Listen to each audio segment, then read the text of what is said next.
Uma das coisas mais perigosas sobre pessoas tóxicas é que elas quase nunca parecem tóxicas no começo. Na verdade, muitas delas parecem exatamente o tipo de pessoa em quem você confiaria. Amigáveis, interessantes, até próximas. Mas com o tempo, algo começa a mudar. Conversas que deixam um clima estranho. Pequenas críticas disfarçadas de conselho. Situações que drenam sua energia sem que você entenda por quê. E quando você percebe, já está emocionalmente envolvido. Os estoicos lidavam com esse tipo de pessoa o tempo todo. Marco Aurélio, por exemplo, governava Roma cercado por intrigas, manipulações e pessoas difíceis. E ele entendeu algo fundamental. Você não pode impedir que pessoas difíceis existam, mas pode impedir que elas controlem sua mente. Hoje você vai aprender 9 estratégias estoicas extremamente poderosas para reconhecer e lidar com pessoas tóxicas, sem perder sua paz, sua dignidade e seu autocontrole.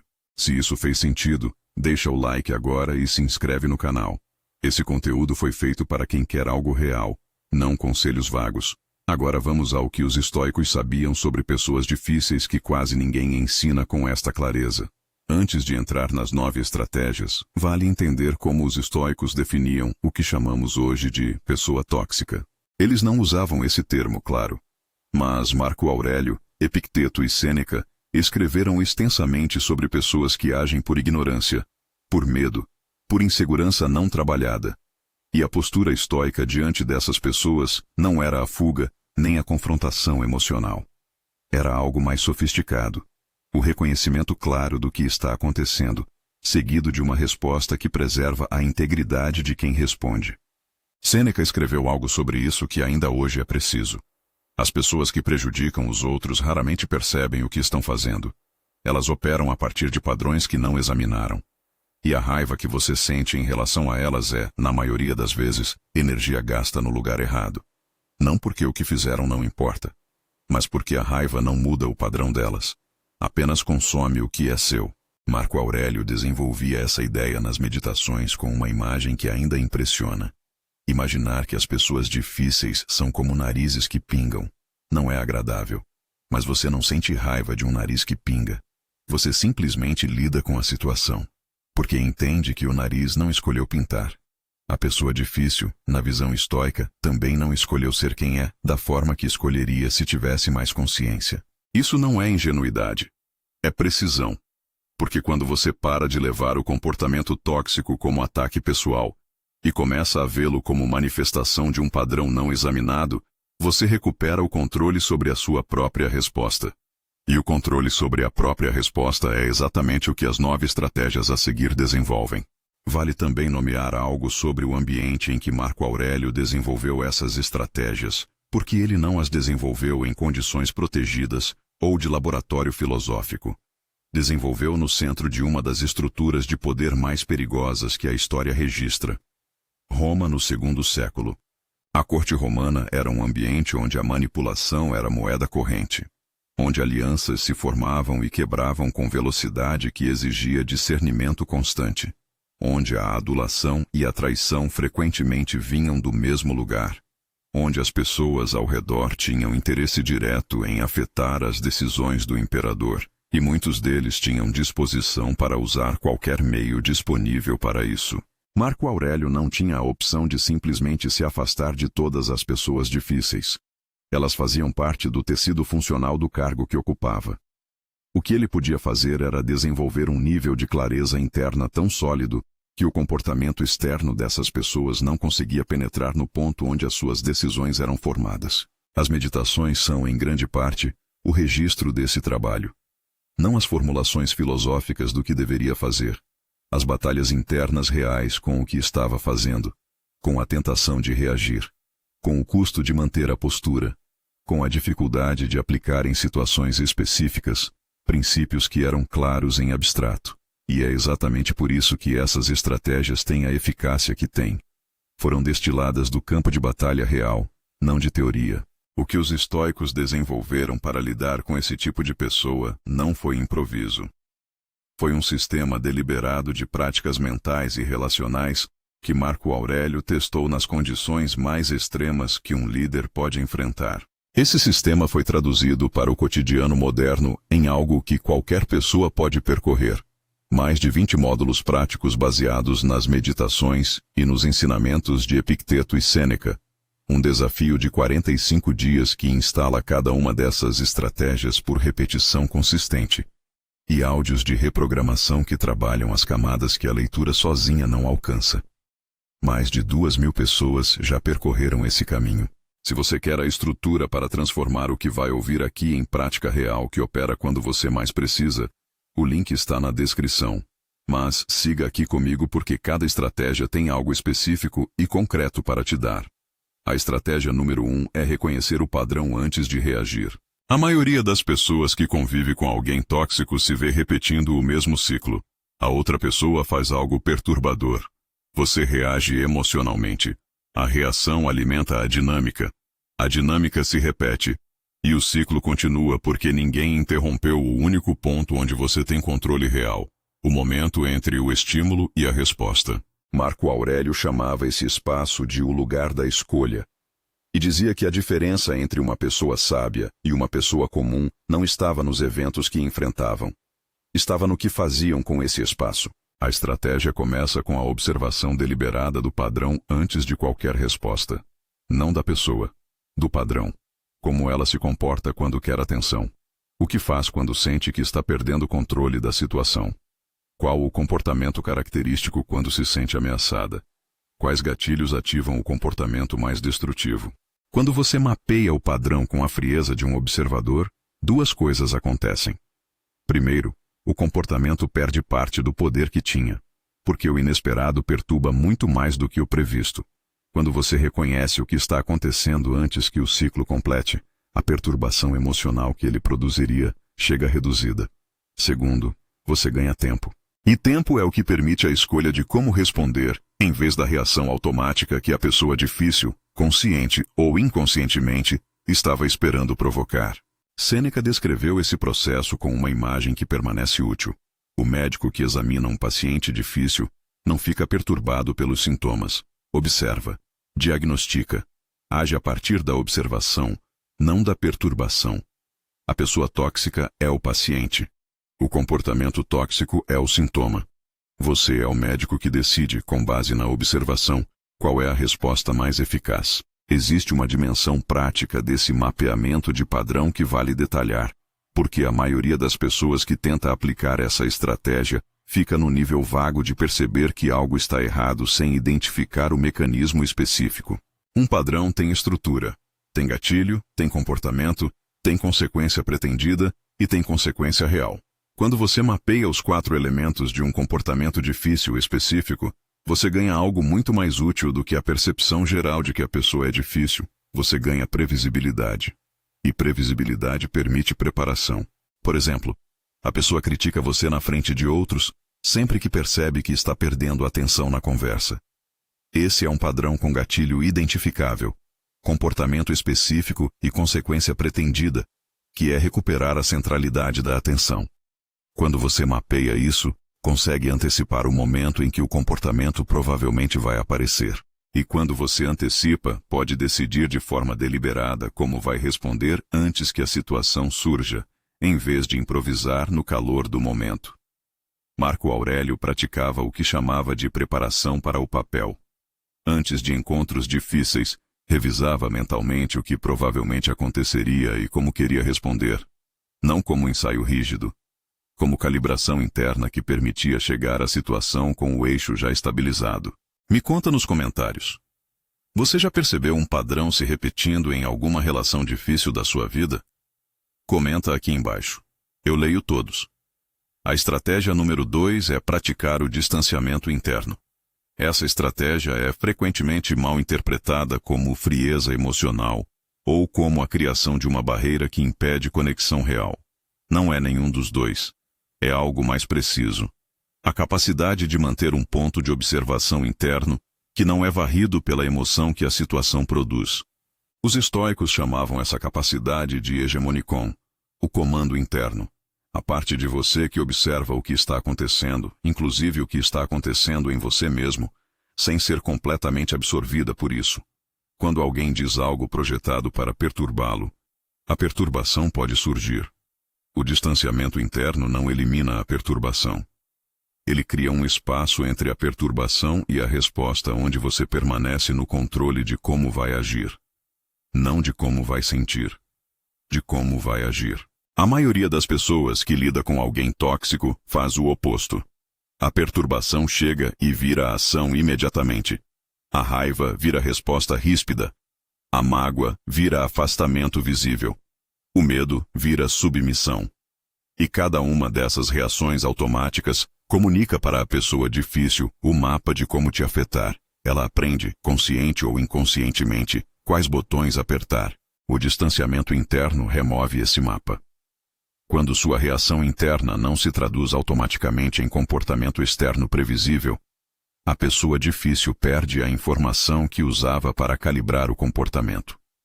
O que antes funcionava para provocar começa a não funcionar mais.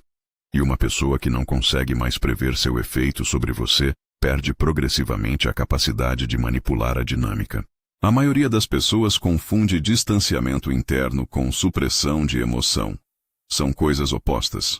Supressão é forçar a emoção para baixo, negar que está presente, agir como se não existisse.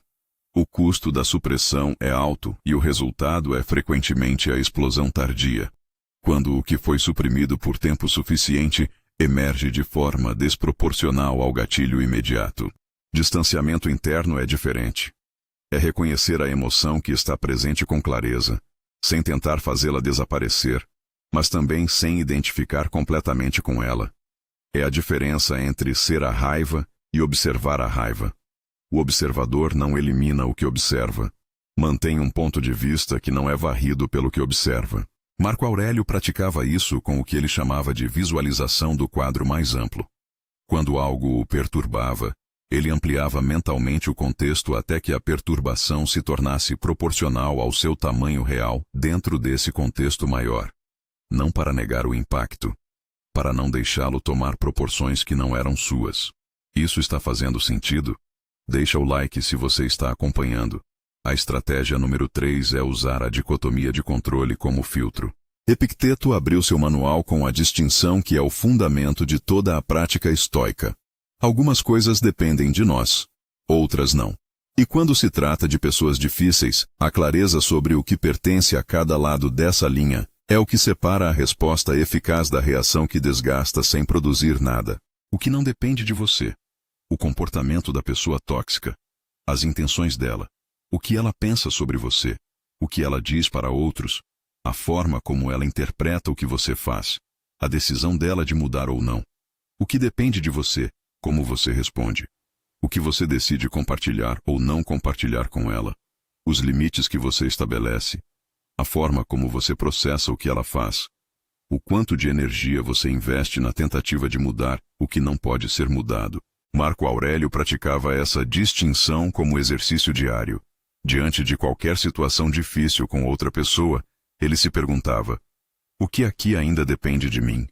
E direcionava toda a atenção e energia para essa parte. Apenas para essa parte.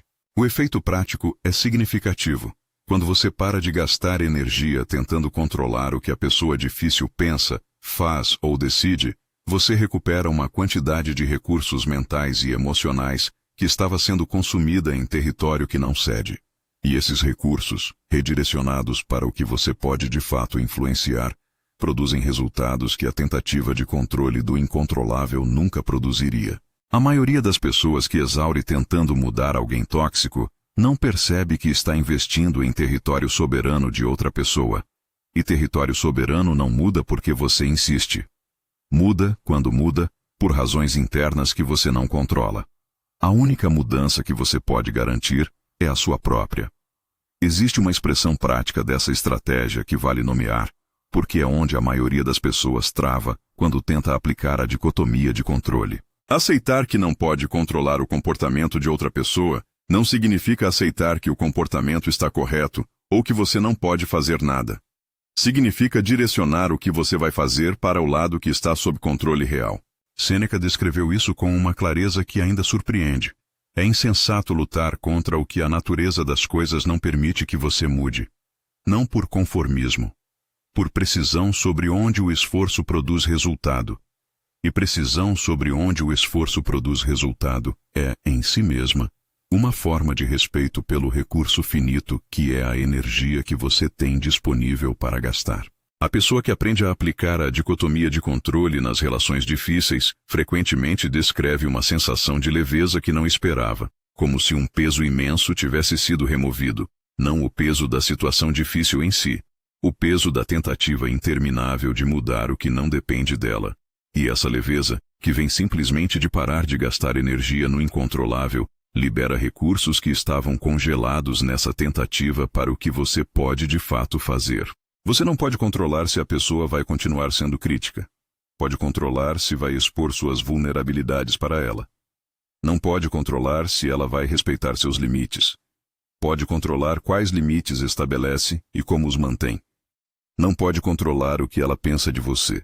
Pode controlar o quanto esse pensamento importa para as decisões que você toma. Cada um desses redirecionamentos parece pequeno em isolamento. Em conjunto, eles constroem uma postura de relação com a pessoa difícil, que é completamente diferente da postura de quem está tentando controlar o incontrolável. E a diferença entre as duas posturas é, em última análise, a diferença entre exaurir e preservar. Você já percebeu quanta energia gasta tentando mudar o comportamento de alguém que não quer mudar? Comenta aqui embaixo. A estratégia número 4 é compreender a origem sem absolver o comportamento. Essa estratégia é uma das mais difíceis de implementar, porque requer a manutenção simultânea de duas perspectivas que parecem contraditórias, mas não são. Você pode entender por que alguém age de forma destrutiva sem aceitar que esse comportamento é aceitável. Marco Aurélio escreveu repetidamente sobre a importância de lembrar que as pessoas fazem o que fazem a partir do que entendem, do que foram condicionadas a ser, do que é possível para elas no nível de consciência em que operam. Isso não as absolve, mas explica. E a explicação é o que transforma a raiva em clareza. Quando você entende que a pessoa que tenta te diminuir frequentemente está expressando o que sente sobre si mesma, que a pessoa que precisa controlar tudo ao redor está cobrindo um medo profundo de não ter controle sobre nada interno, que a pessoa que faz críticas constantes raramente faz o que critica, porque ela mesma não se sente suficientemente boa, você muda a forma como processa o comportamento.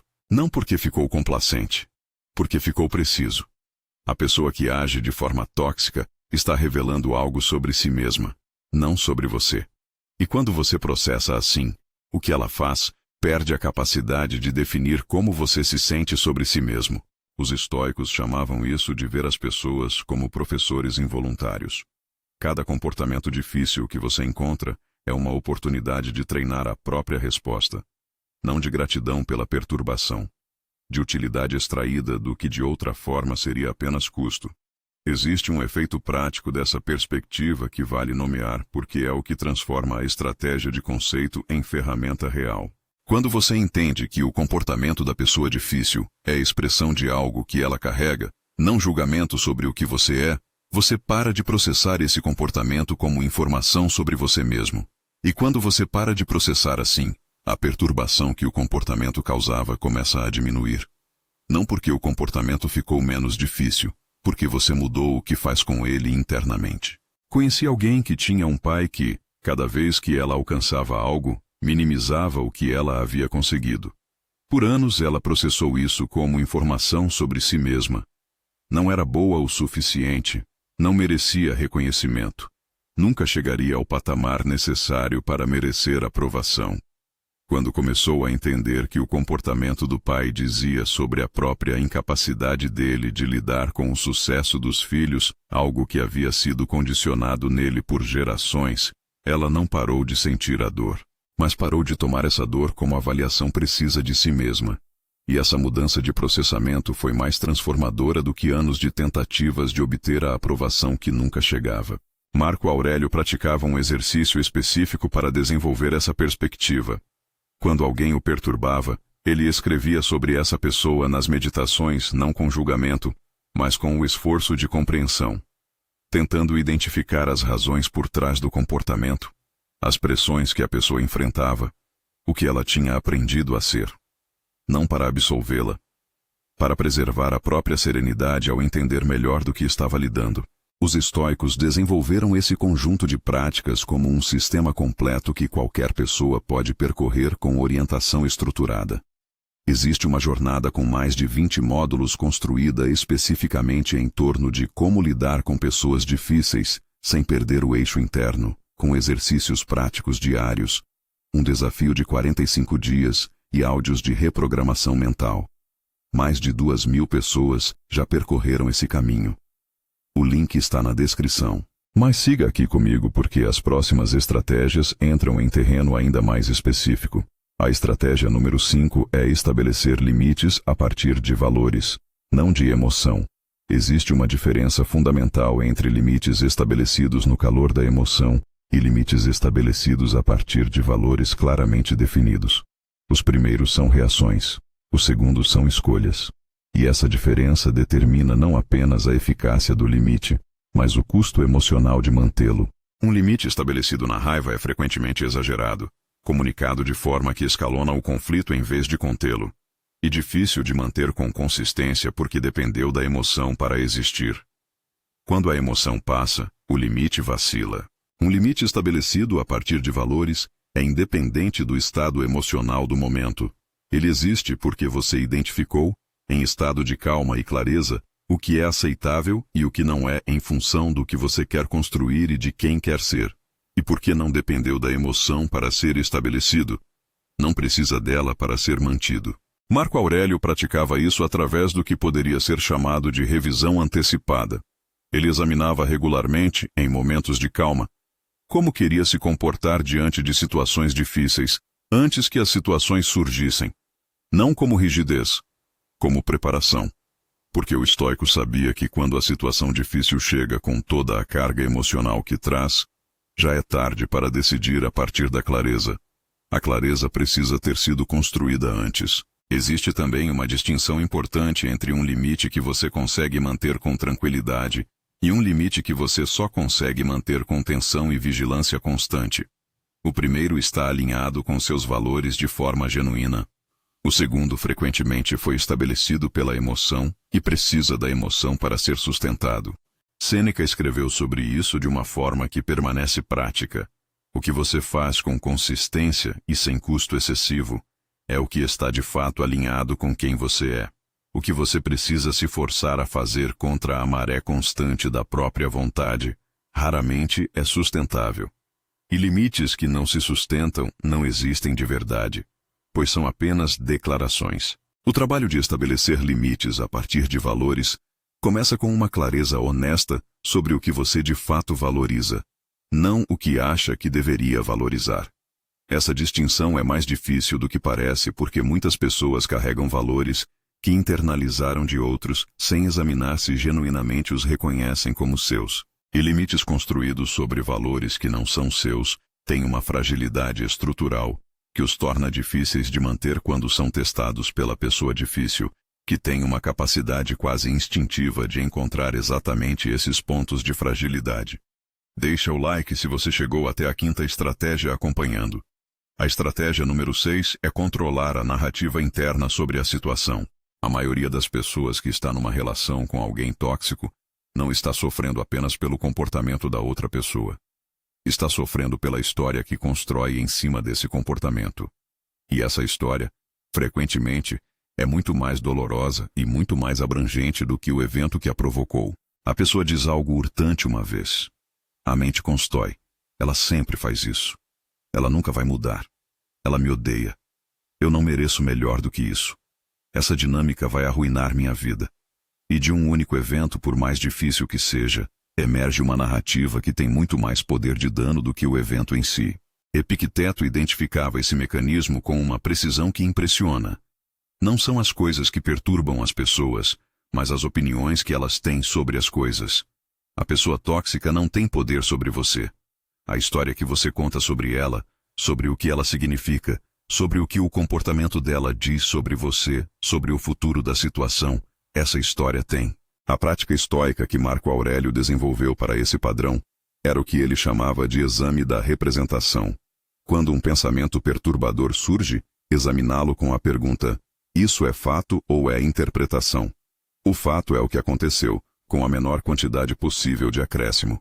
A interpretação é tudo que a mente adicionou. E, frequentemente, o fato nu é muito mais manejável do que a interpretação que o transformou em catástrofe. Esse exame tem uma estrutura prática que vale detalhar porque é onde a maioria das pessoas trava. Você pega o evento e o descreve na versão mais objetiva possível. A pessoa disse, X, isso é fato. Então examina a narrativa que a mente construiu em cima disso. Ela disse X porque me odeia. Porque acha que sou inferior. Porque vai usar isso contra mim. Porque sempre foi assim e nunca vai mudar. Essas são interpretações. Podem ou não ser verdadeiras. Mas são acréscimos, não fatos. O exercício não é negar que as interpretações possam ter algum fundamento. É identificar claramente o que é fato e o que é interpretação, e então examinar as interpretações com a pergunta: existe evidência sólida para isso? Ou estou preenchendo o desconhecido com o pior cenário possível? Na maioria dos casos, quando a pergunta é feita com honestidade, a narrativa catastrófica tem muito menos sustentação factual do que parecia quando estava rodando automaticamente.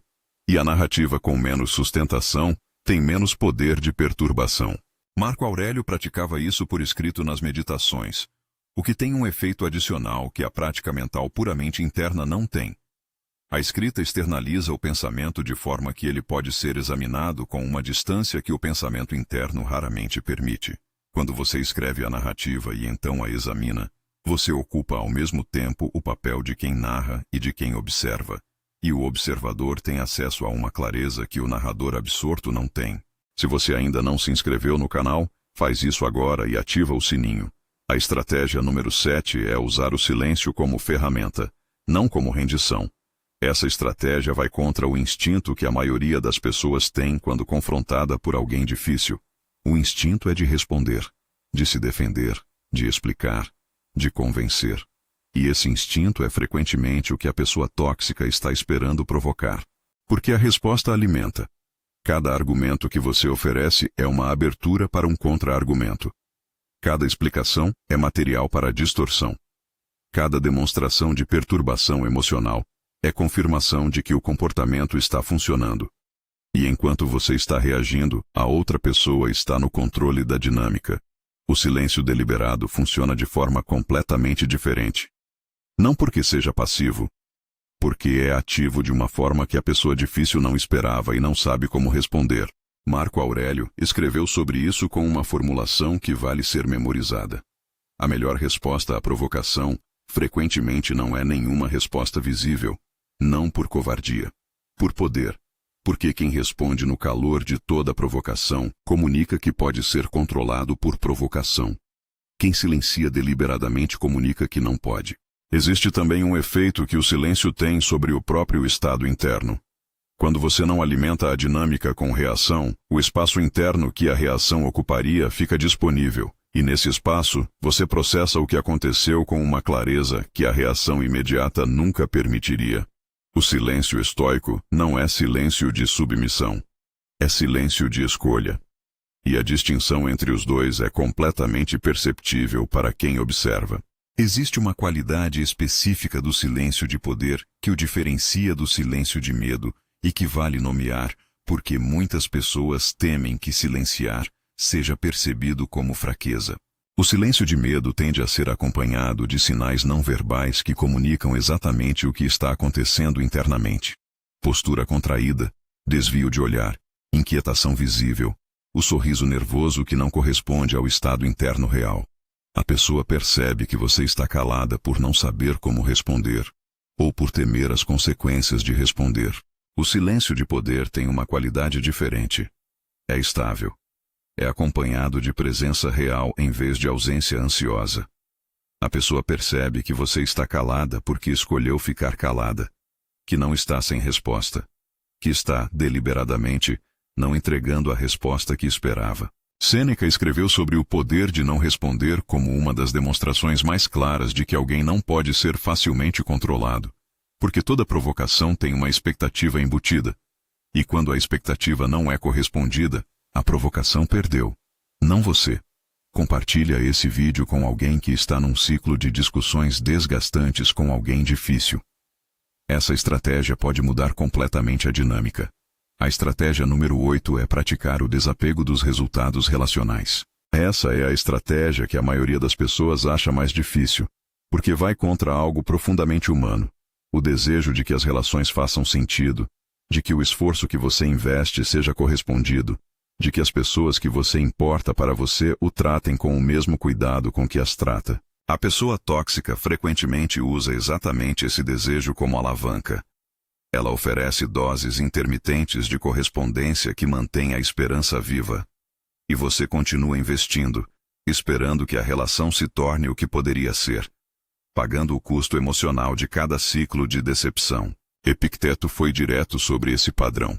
Quando você coloca o seu bem-estar emocional no comportamento de outra pessoa, você entrega as rédeas do seu estado interno para alguém que não tem, que nunca teve e que talvez nunca venha a ter a habilidade ou a intenção de manejá-las de forma que te faça bem. O desapego dos resultados relacionais não é indiferença pela relação. É a recusa de colocar a sua paz como moeda de troca nos resultados de uma relação que você não controla unilateralmente.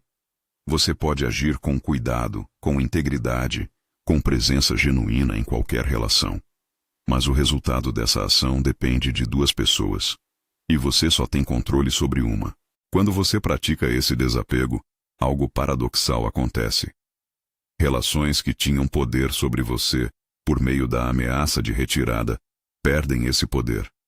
Porque você não está mais estruturalmente dependente de um resultado específico delas para se sentir bem. E essa independência, sentida pela outra pessoa, muda a dinâmica de uma forma que o apego nunca conseguiria. Conheci alguém que passou anos numa amizade que descrevia como exaustiva, mas impossível de largar. Toda vez que tentava se afastar, a outra pessoa fazia algo que reativava a culpa ou a esperança. O ciclo se repetia. Quando esse alguém aprendeu a praticar o desapego do resultado, não o afastamento da relação, mas a independência do resultado dela, algo mudou. Não na outra pessoa, nele. E essa mudança interna, que não tinha sido buscada como estratégia, acabou naturalmente redefinindo os termos da relação de uma forma que nenhuma tentativa direta de mudança havia conseguido. Existe uma armadilha específica que o desapego de resultados relacionais resolve, e que a maioria das pessoas que está numa relação difícil está presa nela sem perceber. A armadilha é a esperança intermitente. Quando a pessoa difícil age de forma consistente, o afastamento seria natural. Mas quando ela alterna entre comportamentos difíceis e momentos de conexão genuína, afeto real, ou correspondência que parece com o que você estava esperando, a esperança de que a relação pode ser o que aqueles momentos prometem se renova. E é exatamente essa esperança que mantém o ciclo. Porque cada momento de correspondência parece confirmar que o investimento vale a pena, que se você for paciente, cuidadoso, presente o suficiente, a relação vai finalmente estabilizar no que ela tem potencial de ser. Epicteto era preciso sobre isso. O bem que você busca numa relação não pode ser colhido de quem não tem a capacidade ou a intenção consistente de produzi-lo. E continuar buscando onde não está disponível não é lealdade. É recusa de reconhecer o que está na frente. O desapego não elimina o desejo de que a relação fosse diferente. Elimina a estrutura que faz desse desejo uma armadilha. Deixa o like se você chegou até a 8ª estratégia e está reconhecendo dinâmicas que talvez não tenha nomeado antes. A estratégia número 9 é escolher conscientemente o nível de acesso. Essa é a estratégia que sintetiza todas as outras porque ela é, em essência, uma decisão de gestão deliberada de quem tem acesso a quais partes de você. A maioria das pessoas não toma essa decisão conscientemente. Acesso é determinado por circunstância, por histórico, por hábito.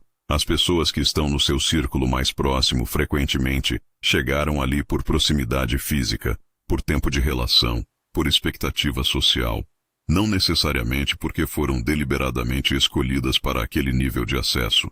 Marco Aurélio governava um império onde não podia escolher com quem convivia.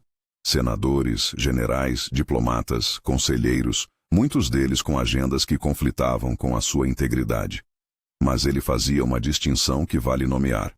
Convidar alguém para estar próximo fisicamente é diferente de dar a essa pessoa acesso ao que você pensa, ao que você sente, ao que te afeta profundamente. Você pode estar numa sala com alguém difícil e permanecer completamente fechado no que importa. Pode ser educado, funcional, até cordial, sem oferecer nenhum ponto de apoio para o comportamento que busca te desequilibrar. Essa gestão do nível de acesso não é hipocrisia. É proteção deliberada do que é seu e que merece proteção. Você não compartilha os seus valores mais profundos com quem demonstrou consistentemente que vai distorcê-los. Você não revela as suas vulnerabilidades para quem demonstrou que vai usá-las. Você não oferece o que é precioso para quem não tem como reconhecer o valor. Os estoicos chamavam isso de sabedoria relacional, não a fechamento universal. A precisão sobre quem merece o que, com base no que a pessoa demonstrou através do comportamento ao longo do tempo, não no que declarou sobre si mesma. Existe uma aplicação prática dessa estratégia que vale detalhar porque é onde a maioria das pessoas tem dificuldade. Gerenciar o nível de acesso não significa ser frio ou calculista nas interações. Significa ser consciente do que você compartilha e com quem. Você pode ser completamente genuíno dentro do que você decidiu oferecer. A limitação não está na autenticidade. Está na amplitude. Com alguém que demonstrou que usa o que você compartilha para te prejudicar, você reduz a amplitude sem eliminar a autenticidade no que permanece. Você pode ser honesto e presente numa conversa sobre trabalho sem compartilhar o que está acontecendo na sua vida pessoal. Pode ser cordial e funcional sem oferecer a intimidade que a pessoa difícil poderia usar como alavanca. Marco Aurélio foi preciso sobre isso em contextos políticos. Ele precisava trabalhar com pessoas cujas intenções não eram confiáveis. Precisava da cooperação funcional delas, sem nunca lhes dar o tipo de acesso que poderiam usar contra ele. E conseguia fazer isso sem hostilidade visível, sem tensão constante, sem o custo emocional de uma postura permanentemente defensiva, porque o gerenciamento do nível de acesso era interno, não uma performance externa de distância. Sêneca complementava essa ideia com uma observação sobre escolha de companhia que permanece relevante. Você não precisa ser inimigo de ninguém para ser cuidadoso sobre com quem compartilha o que é mais seu. Cuidado não é hostilidade, é discernimento. E discernimento é uma das formas mais concretas de respeito próprio que existe. Qual das 9 estratégias ressoa mais com o que você está vivendo agora? Me conta nos comentários. Eu leio todos. Agora vale dizer algo que amarra as 9 estratégias. Elas não são técnicas de manipulação para lidar com manipuladores. Não são formas de vencer jogos de poder. São práticas de preservação da integridade interna numa realidade em que pessoas difíceis existem e que você não pode simplesmente remover da sua vida em todos os casos. Marco Aurélio não podia remover os senadores que conspiravam contra ele. Não podia remover os generais que tinham agendas próprias. Não podia remover as pessoas na corte que tentavam influenciá-lo para decisões que serviam a interesses alheios. O que ele podia era controlar completamente como processava tudo isso internamente. E foi esse controle, desenvolvido com prática deliberada ao longo de anos, que permitiu que governasse com uma clareza que impressionou contemporâneos e impressiona estudiosos 2000 anos depois. A pessoa tóxica que existe na sua vida, seja um colega, um familiar, um ex-parceiro, alguém do círculo social, não vai desaparecer porque você aprendeu estas 9 estratégias. O que vai mudar é o impacto que ela tem sobre o seu estado interno. E quando o impacto muda, a dinâmica muda. Não necessariamente a outra pessoa. A relação entre o comportamento dela e a sua resposta. Existe um ponto sobre essa transformação que é frequentemente subestimado e que vale nomear com clareza. Quando o comportamento difícil de alguém para de produzir em você a reação que produzia, a pessoa difícil às vezes intensifica o comportamento. Porque o que funcionava para te afetar deixou de funcionar.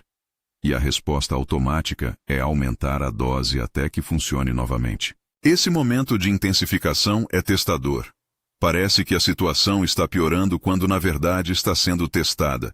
E muitas pessoas, nesse momento, interpretam a intensificação como evidência de que as estratégias não estão funcionando, e abandonam o trabalho exatamente quando está começando a produzir resultado. Os estoicos entendiam esse fenômeno. Marco Aurélio escreveu sobre a resistência que surge quando você começa a mudar a dinâmica de uma relação difícil. E a orientação que deixou não era para recuar. Era para reconhecer a resistência como sinal de que algo estava mudando e continuar. Porque a pessoa difícil que não consegue mais te afetar da forma que conseguia, enfrenta uma escolha: adaptar o comportamento ou encontrar outra pessoa que ofereça a reatividade que você parou de oferecer. Em ambos os casos, você ganhou. A maioria das pessoas que começa a trabalhar essas estratégias descreve a mesma transformação. Não é que as pessoas difíceis pararam de existir. É que pararam de ter o mesmo poder que tinham antes. Que a perturbação que causavam chega mais suave. Que o ciclo de reação que antes era automático passou a ter um espaço de escolha, onde antes não havia nenhum. Esse espaço de escolha é o que os estoicos chamavam de liberdade real. Não a liberdade de circunstância, a liberdade de resposta. E aqui está o que essa liberdade produz, que vai além de lidar melhor com pessoas difíceis. Ela muda fundamentalmente o tipo de relações que você atrai e mantém. Quando você desenvolve a capacidade de não ser facilmente desequilibrado, quando seus limites estão ancorados em valores em vez de emoção, quando o seu bem-estar não está estruturalmente dependente de como cada relação se comporta em cada momento, você muda o que projeta nas interações. E o que você projeta influencia o que se aproxima. Pessoas que buscam alguém que reage de forma previsível ao comportamento delas, perdem interesse quando não encontram essa reatividade. Pessoas que buscam relações com presença real e integridade são atraídas por quem as exibe de forma consistente. Marco Aurélio não buscou apenas ser menos afetado por pessoas difíceis como objetivo final. Buscou ser o tipo de pessoa cujo caráter tornava certas dinâmicas simplesmente impossíveis de se instalar. E chegou a isso não por repressão de quem era, mas por desenvolvimento de um eixo interno suficientemente sólido para que o caráter, não a reatividade, determinasse as interações. As 9 estratégias não são um escudo contra o mundo, são o processo de desenvolver esse eixo. Existe uma jornada estruturada construída especificamente em torno dessas 9 estratégias e do trabalho que os estoicos desenvolveram para preservar o eixo interno em relações difíceis, com mais de 20 módulos práticos, um desafio de 45 dias que instala cada estratégia por repetição até que operem como reflexo, e áudios de reprogramação que trabalham as camadas mais profundas da reatividade emocional. Mais de 2.000 pessoas já percorreram esse caminho e descrevem a mesma mudança. Não que as pessoas ao redor ficaram menos difíceis, que pararam de ser tão facilmente controladas por elas. O link está na descrição. De todas as 9 estratégias, qual você vai começar a colocar em prática primeiro? Me conta nos comentários. Eu leio todos. Compartilha esse vídeo com alguém que você percebe que está preso num ciclo difícil com alguém tóxico. Esse conteúdo pode oferecer uma saída que essa pessoa não estava vendo. Inscreva-se no canal se ainda não fez isso. Em alguns segundos vai aparecer um vídeo na tela que aprofunda o que você acabou de ouvir. Ele é o próximo passo dessa jornada. Não ignore. Lembra do que foi dito no início deste vídeo? Que as pessoas tóxicas quase nunca parecem tóxicas no começo. Que quando você percebe, já está emocionalmente envolvido. Esse envolvimento não é fraqueza. É o que acontece com qualquer pessoa que tem a capacidade genuína de se conectar. E essa mesma capacidade que te tornou vulnerável é a que, uma vez desenvolvida com discernimento estoico, te permite navegar relações difíceis sem perder o que te faz quem você é. Marco Aurélio não era insensível. Era preciso. Sentia o peso de cada relação difícil, de cada traição, de cada manipulação. O que as meditações documentam não é ausência de sentimento. É a recusa de deixar que o sentimento determine a resposta, sem que a razão e os valores tenham também voz nessa determinação. As 9 estratégias que você conheceu hoje são o caminho para esse mesmo equilíbrio. Não a extinção do que você sente. A construção de um eixo interno suficientemente sólido para que o que você sente não te governe completamente nas situações em que mais precisa de clareza. Existe um trabalho concreto que essas estratégias pedem. Não é o trabalho de mudar as pessoas ao redor. É o trabalho de mudar a relação que você tem com o próprio estado interno quando está em situações difíceis. E esse trabalho é o mais exigente que qualquer pessoa pode fazer, porque acontece no momento de maior pressão, quando tudo em você quer reagir da forma automática que sempre reagiu. Marco Aurélio fazia esse trabalho com as condições mais exigentes que se pode imaginar.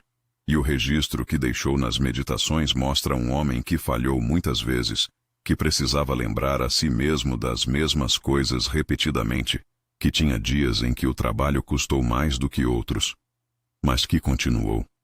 E a consistência desse continuar, ao longo de décadas, produziu um nível de clareza e integridade que ainda impressiona 2000 anos depois. Você não precisa governar um império para que esse trabalho valha a pena. Precisa apenas de uma situação difícil, de uma pessoa que testa seu eixo interno, de um momento onde a escolha entre reagir e responder é real. Você tem isso. O trabalho começa aí. Agora depende de você.